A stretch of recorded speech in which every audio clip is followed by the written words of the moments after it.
Prepare to qualify. Hello everyone, welcome to another episode of Replay Atari with MamaFogey. Today we are going to be playing a game called Joust.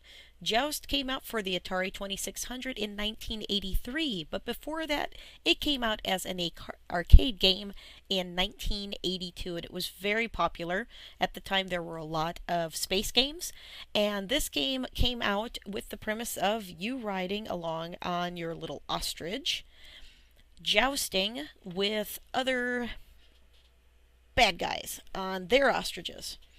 If you hit them from above, they turn into an egg, you pick up the egg, and you get points.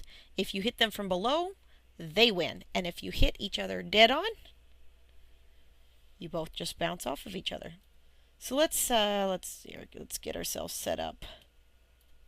And here we go. Now, with this game, the rate of the button pushing that you do is how fast you fly.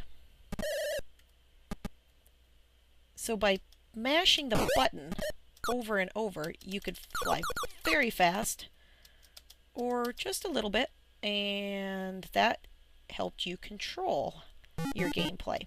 Now with the Atari, you had your regular joystick, but in terms of the arcade game, they used an eight-directional joystick. Now, I seem to remember that there were some of the arcade consoles that had a roller ball. And if you remember that, please leave a comment in the comment section, because I honestly think at one point it had a roller ball instead of a regular controller. Now, there's 3 different classes of bad guys in Joust.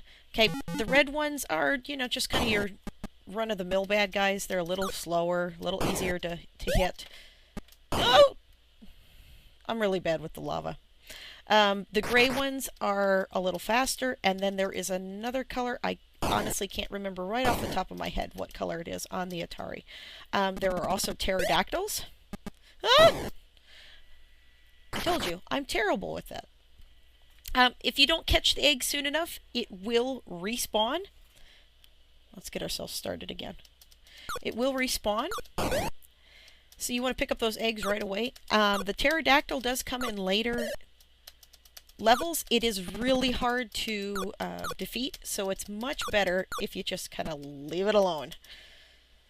There apparently was a glitch in the first arcade consoles where the pterodactyl was too easy to defeat, and they actually had to send out new ROM cards to the distributors because there were a lot of complaints about that. So it's actually a really fun, addicting game. There's the levels just change in terms of difficulty. You get the lava flow and all that. You also can play this 2-player, and if you play it 2-player, you've got 2 different ways you can do that. One, you can work jointly to defeat the enemy, or you can actually, every man for himself sort of kind of game. And my brother and I did pretty much both. So, this is just wonderful. You have a very brief moment of time at the beginning here where you're flashing where you're safe. So you really want to get up and flying as fast as you can. I was going to try to see if I could show you what it's like if we can go head to head. This really was one of my favorite games. That was terrible. That was absolutely terrible. Well, anyhow, again, this was Joust for the Atari 2600. Came out in 1983. It was also an arcade game that came out in 1982. Was one of the most successful arcade games of its time. I'm MamaFogey with Replay Atari. See you later.